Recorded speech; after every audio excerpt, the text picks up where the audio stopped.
Hey guys, welcome back to more AFK Arena. In today's video, we have REMIRU and also Shuna that have dropped into the game. Now, I am only about 18 episodes into the anime, so I haven't seen too much of Shuna yet in the anime, but REMIRU I'm across. These two units, REMIRU is looking like, feels reminiscent of when Rem came into the game. It's going to depend on numbers, but a heavy ulting unit with lots of ults plus support, whereas Shuna is like a really heavy support character. I think they both seem really decent at first look, but it is super late. I was going to bed when they dropped, and once again, this is on the test server, so it's not on global yet, but I'll give you, we'll go through the skills, we'll take a look at them, and then I'll come back tomorrow and collect my thoughts and give you guys some testing and stuff like that. So this is where we're at. Big ass descriptions, which is always a pain in the ass for me, because you guys know my rating isn't the greatest. So let's get into it. REMIRU, like, dude, these ultimates with passives tied into them and they become this long is just stupid. Alright, REMIRU possesses magic elements. Every 1 point of magic element reduces the energy requirement by him to use his ultimate skill by 1. And you'll see this when we get into testing him. He's got this blue bar that fills up a certain part of his ultimate gauge, and it's basically like the limitation on his ultimate. He ults really quick. Magic elements are not affected by energy or health recovery rates. At the start of battle, REMIRU possesses 500 magic element points, meaning he only requires 500 energy to ult. His normal attacks inflict a black flame on targets hit for 6 seconds. The enemy inflicted with black flame receives 65% more damage from REMIRU's allies who have received a name, and when the enemy dies, REMIRU recovers an additional 100 magic element points. So that is the passive part. So essentially, he's got a thing that reduces the energy cost of his ultimate, and that's what these magic points are. But then on top of that, he has a 65% damage amplification for named allies, and I'll show you guys the naming ability soon. Like, this is going to be huge for bossing. I feel like this is just going to be massive. Alright, moving on from that active portion. REMIRU wields his magic to create numerous water droplets above the battlefield. He then raises his arm high and swipes downward, transforming the droplets into slender pillars that penetrate the battlefield, dealing damage equal to 540% of his attack rating to all enemies. This skill has a chance to crit, and the critical strike chance increases by 10% for every 100 magic element points REMIRU has. And normally he sits around at least like 400 to 500, like is like comfortable range, can get up to 600 with skill ups here. Damage is increased to 960% of his attack rating.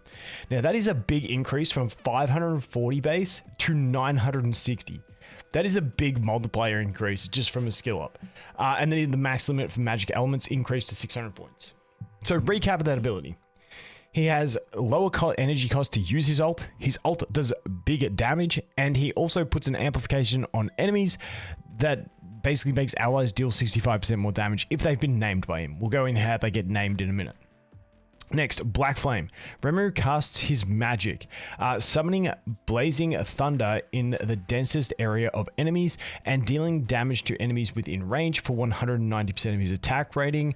For every enemy slain, he recovers 100 magic element points.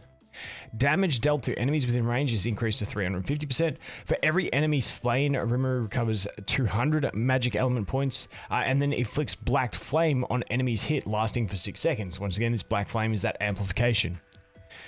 Moving on to this one. REMIRU bestows names upon all allied heroes and summoned entities on the battlefield that have not received names. For each hero or summoned entity named, 100 or 50 magic element points are spent respectively. Named allies have their multiple attributes boosted by 45%. I'm not sure exactly which attributes these are, but you can see how this is like, not only does he have this ult that does big AoE damage all the time that he can activate quickly, he then boosts allies' attributes. I gotta figure out exactly what this boosts. I'll worry about this tomorrow. But he's buffing them by 45% and amplifying the damage that these buffed characters deal to enemies by 65%. That is so much amplification, it's not even funny. Boosted by 45% with these effects lasting the entire battle. Each time REMIRU and his named allies cast an active skill, he absorbs 20 magic element points. When a named unit dies, he absorbs 100 magic element points. So he's going to consume a bunch of his magic element points to name everyone, but once they're named, they're just going to be continuously generate him and basically keep him around that 600 points, so he only has a 400 cost ultimate, which has a big multiplier AoE, like 1000% multiplier AoE. The amounts of magic elements required to name a hero and summoned entity are reduced to 75 and 35. Each time REMIRU and his named allies cast an active skill, he absorbs 35 magic element points and then 30 engraving. The named allies receive an additional 30 physical pierce points and 30 magical pierce points. So further buffing on that. Moving on to the Great Sage. At the start of battle, REMIRU probes the stats of all enemies and strengthens himself according to their characteristics. For every strength-based enemy hero, he gains 15 points of tenacity. For every intelligence-based enemy hero, he gains 15 points of magic suppression. And for every agility-based hero, he gains 15 dodge points. So he's basically countering whatever they're good at. And then those numbers go up. And then tenacity, they go up again with the skill up, and then 60 engraving. Named allies will also receive an enhanced effect equivalent to 40% of REMIRU. So buffing the entire team based on the kind of damage you're expecting the enemies to deal. I think that is pretty cool. Now we move into the signature item. Each time REMIRU absorbs 60 magic element points, he receives 10% of his own health. An enemy inflicted by Black Flame loses 50 energy per second, which goes up to 100. Received healing by an enemy inflicted with Black Flame is reduced by 30 points. And then when an enemy dies, he absorbs their magic element points, enhancing the various enhancing effects of the skill Great Sage by 65% for 5 seconds. Now, I'm assuming this also applies to the allies, which get it through his 60 engraving, which is once again further buffing. This is more defensive though, so keep that in mind. But still, it's pretty solid. Then we go on to the furniture. Magic elements absorbed and received by recovered by REMIRU through various means are buffed by his energy recovery rate. Whereas at the start it says it's not buffed by it. They just wanted to slot something into his furniture to get that effect. Each time an ally is named, REMIRU permanently gains 12 energy recovery rate. This effect can stack up to 5 times. Cool beans. So that is it for his kit. Let's go take a look. Let's go take a quick look. Once again, big AoE damage that can happen very frequently and strong buffing. Like the dude and debuffing. The dude is cater made for bosses. So you can see, and he's just going to continually do this. So you can see this, that he's got 600 magic elements or whatever the shit they call it. And that's that blue bit of the bar. So once his orange bit gets up to the blue bit, that's what he uses his ultimate. So that's like the ending line. And as you can see, because he's killing things with this, he's just spamming. He's just spamming. So that is that one. I did test him on solo with this one. He doesn't quite do it. So we do actually have to put a team in with him to make this one work. But let's just go ahead and do this. And we'll kind of show you guys what we're looking at. Let's put on 1 speed.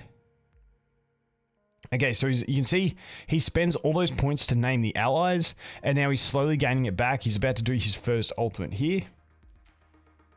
In any second now. Any second now. Any second now. There it is. Boom. Pew, pew, pew, pew, pew. Is Zolrath gone or not? Yeah, and there you go. If I'm being honest, like this one, because I did a bit of testing with this beforehand.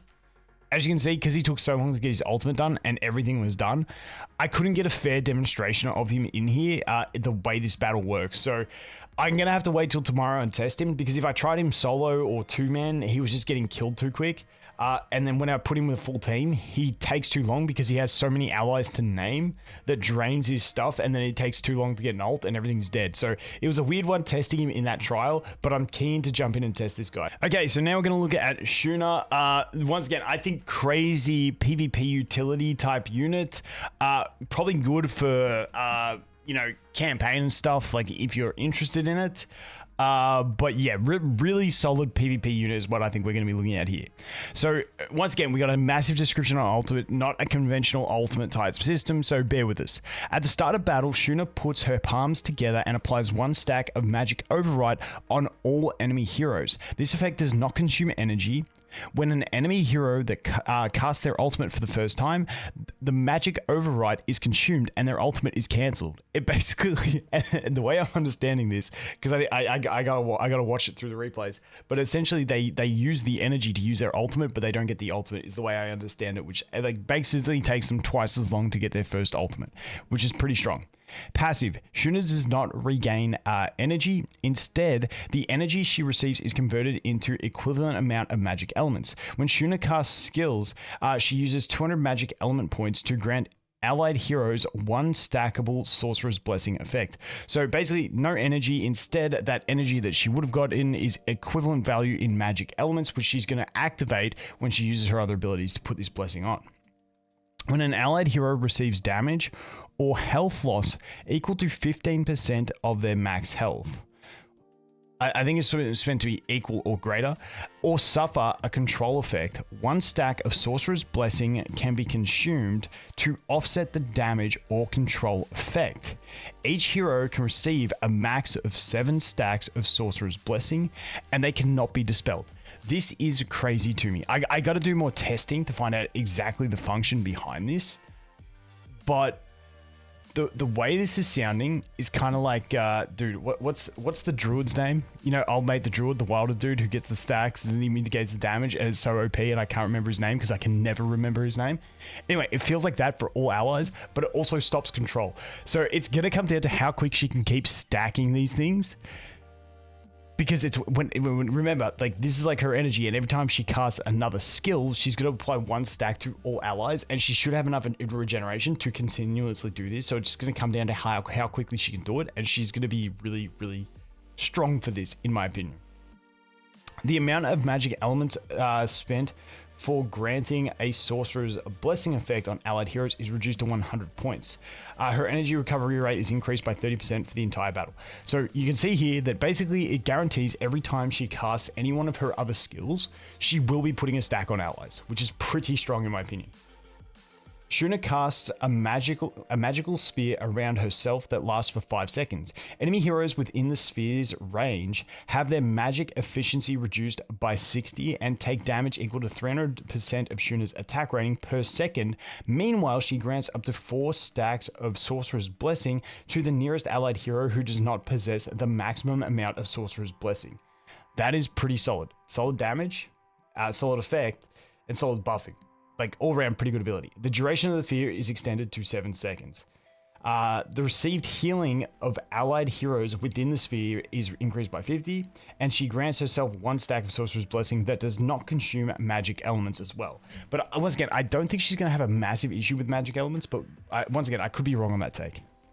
Shuna prepares 3 dishes, distributing them to 3 allied heroes with the lowest health percentage and granting them up to 3 stacks of Sorcerer's Blessing. Each dish heals the allied hero for 150% of her attack rating. The amount of health restored by each dish is increased to 200% of her attack rating. The number of dishes she can prepare is increased to 4, and damage, this is 30 engraving, damage taken by allied heroes who received dishes is reduced by 50% in the next 8 seconds, which is once again another powerful effect. It means less hits are going to take up 15% of their max health, which means less hits are going to consume the magic element stacking effect, whatever that effect was called. Last skill, counter spell. She observes changes in the surrounding magic elements, casting a counter spell on herself for 5 seconds, while granting up to 3 stacks of Sorcerer's Blessing to the allied hero who suffered the highest damage and does not possess the maximum amount of Sorcerer's Blessings. During this time, Shuna is immune to control effects from enemies, and the enemies that cast the control effects have a 50% chance of being inflicted with the same effect for 6 seconds. So basically, she puts counterspell on herself. They try and put a control effect on her, it just bounces back at them, and she doesn't get it. is pretty cool, but it's only a 50% chance, but that chance does go up, I believe, somewhere. It's here, yeah. For enemies who have inflicted control effects on Shuna, the probability of them receiving equal control effects is increased to 80%. So it goes up to 80. So it's basically like just reflect CC, which is really cool. The duration of counterspell is increased to 7 seconds. Every 2 times a counter effect is triggered during counterspell, she receives 20 insight points. That's the 60 engraving. All right, into the signature item, dude. These descriptions get me. Whenever an allied hero's Sorcerer's Blessing effect is consumed, she recovers 50 magic elements. Once again, she's going to be swimming in these things. Whenever an allied hero's Sorcerer's effect is consumed, she increases magic element recovery, increases to 80. When an allied hero, dude, this blue writing on the yellow, like the brownish background, just like does my eyes in. When an allied hero possesses Sorcerer's Blessing, their attack rating is increased by 35%, so she's also got that buff. When an allied hero, it goes up to 55%, and then at 40 signature item, after Shuna casts Sorcerer's Blessing 4 times cumulatively on her allied heroes, no magic elements will be spent the next time she casts it. So once again, helping alleviate that cost. And then the furniture, for every allied hero within range of a magical sphere, Shuna's healing is increased by 25 points. And then each time Shuna heals or grants Sorcerer's Blessing to an allied hero 2 times cumulatively, most of that hero's debuffs are additionally dispelled. So we get some cleansing as well on there. But once again, I think her base kit, even without the additional investment, is super, super solid. So let's go into the trial, take a look at her. So the only thing she has that really deals damage, I believe, is her sphere. So let's take a look. So you can see here, boom. She'll put the sphere up. Unfortunately, we don't see damage in this one. And you can see the enemies that have that debuff, the ult canceling debuff there. But yeah, we're not gonna get anything else to look at here. So we got to go into a battle. So let's go here. I'm going to leave her in the front row out of curiosity. I didn't actually test her here, so let's just do this and like live for a little bit of survival. Let's just see what happens. Whoops, too fast. So there she goes. She casts it on all enemies. And let's see up here. Grizzle's about to cast his ult, and watch Grizzle. He goes to cast it. He gets cancelled, and then he doesn't get it. Dude, that effect is so good. That is such a good effect. Anyway, that is a basic look at them. Once again, it is super late. I'm cooked. I'm going to go to bed, but I'll be back tomorrow looking at more stuff. But dude, collab characters, I think they've nailed it this time. Kind of like Rem and Amelia. I think they've done a good job of these collabs. I really do like these heroes. I think they're pretty cool. And I think they have definite viability, which is always good in Dimensional Hero. But for free to players, you know, we're going to have to wait those 3 months to get them. But dude, I'm loving these characters. Anyway, guys, that is going to be it for this one. As always, thanks for watching. Hope you have an awesome day, and I look forward to seeing the next one. Cheers.